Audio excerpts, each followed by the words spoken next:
Yes, I'm with Len and Nate from the Peckham Reds podcast, man.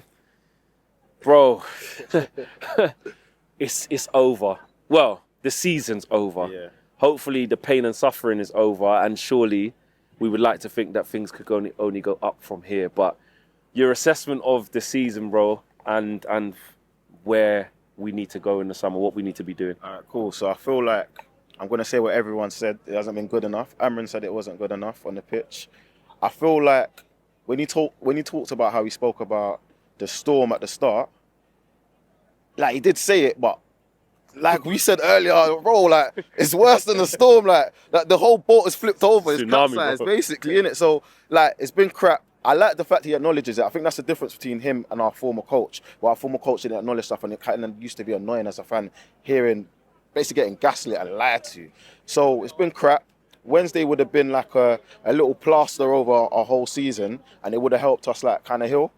But then again, us not being in Europe next season, it could kind of help us heal as well, in the sense that we ain't got a lot of games to play during the season. We ain't in Europe, so we can focus on the league and hopefully build from there. And in terms of Amorim, I am a stay-in person because he ain't had a summer, he ain't had transfers or pre-season to kind of like... Is it important to stick by Amorim? Is it important to stick with him and let him work? We know that nothing's going to change. The board are going to back him. If anything, yeah, the board should have probably kept onto Ruud until the end of the season and then got Amorim at the end. He was forced to come in. So in that sense, we have to back him because he was coming in under circumstances that weren't favourable. So I believe we need to back him, at least see what he does next season. If it gets to December and we're shaky, then we can start saying, we've given you time now, you've had your pre-season. Do you know what I mean? You may not have the money that you wanted if we had won Champions League, for example, but still, like, we've given you stuff to work with, so show us what you can do, essentially. Do you see any issues with that in terms, because I'm just thinking of what people could be saying, listening to what you're saying, which is come in a little bit, which is stick with him. If he still look rubbish in December, then fire him. But some people would say, don't give him that money. You can see where we're heading. Don't make the same mistakes as before. Do you know what it is? Yeah, it's a bit of a weird one because the Wolves manager came in at a similar time. Obviously, Crystal Palace play a similar formation to us as well. But you can see the direction. Yeah. Even Wolves, you can see the clear improvement. So again, even though he came in halfway through the season, he should be able to improve what he has. Even if it's by 10%, looks like most of the players have even gone backwards since he's come through. So obviously that's not solely on him because we've seen this.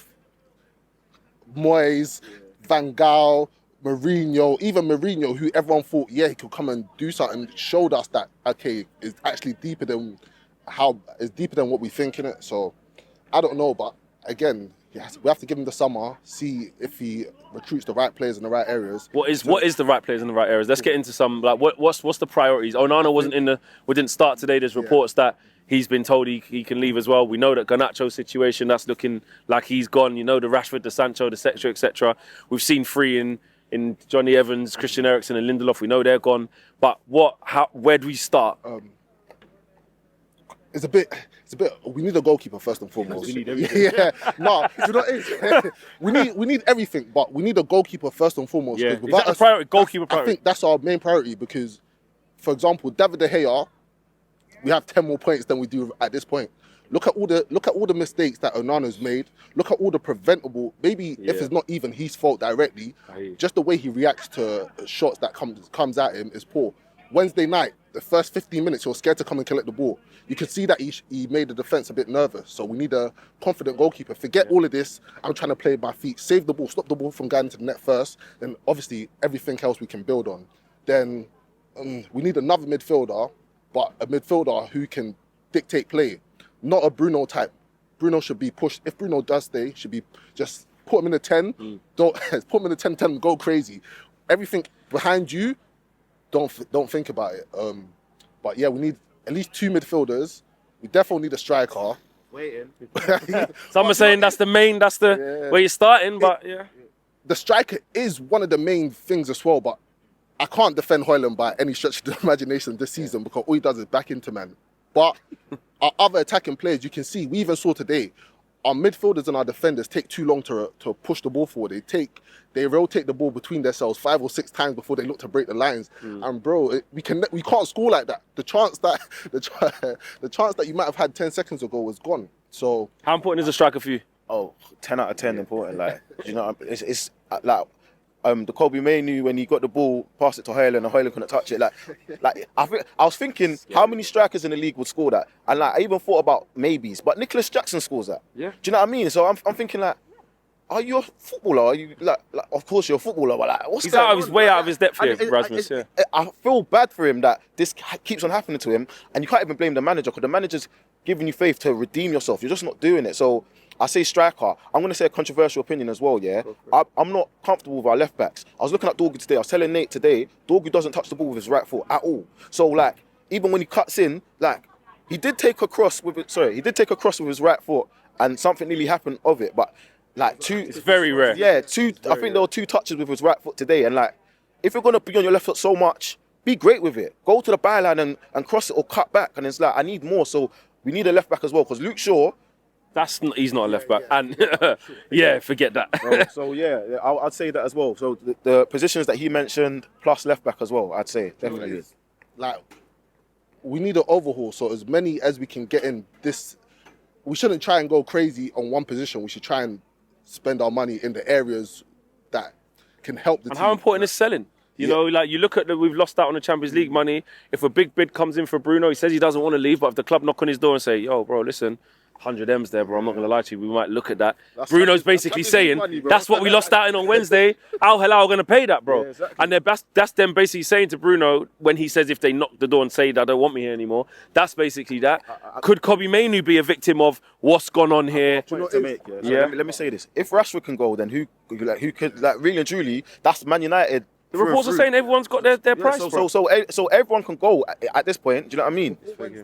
Before Wednesday, I was on this. Bruno, everyone can go apart from Bruno, but after Wednesday, especially, we need the money. Everybody. So if Bruno could leave for 100 M's, as much as it'll break my heart, Bruno, thank you, because you're bringing in money to make the team better at the same time. It's not like he's going for the low. Yeah. So if he goes for 100 M's, it's crazy at this age as well. Yeah, at this age, like 30 now, 30. You're gonna be 31. Like after the season we had, no one's safe. I'll take the money. Yeah. Garnacho, 50 M's, 45, 50. I'll take the money. Kobe, I don't want to do. I wouldn't want to do it, but at the same time, nobody's safe right now. Because if we keep on accepting this level of performance, nobody's been great. We can't, apart from Bruno, even he hasn't been great like the whole season. But he's made it count when it matters, if that makes sense. But yeah, man, everybody can get it. Even with the Bruno thing, yeah, I think he only improved from January at the Liverpool game. Before that, he wasn't great. No, he had a terrible start to the season. Yeah, and then the Liverpool game, I've been a critic. He's been telling me, no, Bruno has something there, and Bruno showed me in January up until Wednesday. And Wednesday, and I've always said he's not clutch. There has been times where he has been clutch, but not in super important games. In the most important game of our, do you know what I mean? It's probably the most important. You say it's not his fault, but 5-yard passes as a professional footballer, you're supposed to make them. I saw him misplace at least 3 or 4. He had a bad time. And for me, yeah. That, but he's not meant to be playing. He's not meant to be playing as one of the 6s, bro. Put him in the 10. There you go. This is what we're talking about. So. We know Bruno for output, especially in the most important game of our season, bro. Put Agate next to Casemiro, and that's what got him to the final. That's what got us there. But tell him, forget trying to progress the ball. Just anything that comes cash money, the defense, just clear it out and just pass the ball 5 yards to Casemiro. Let him try and do the hard miles. But bro, Amorim, I wasn't impressed on Wednesday. Yeah, I really wasn't impressed. He's got to redeem himself. He's spoken, innit? So, but he speaks well. So he does, and we get hoodwinked. Big up, man. Peckham Resume. Make sure you check them out, man. Big up.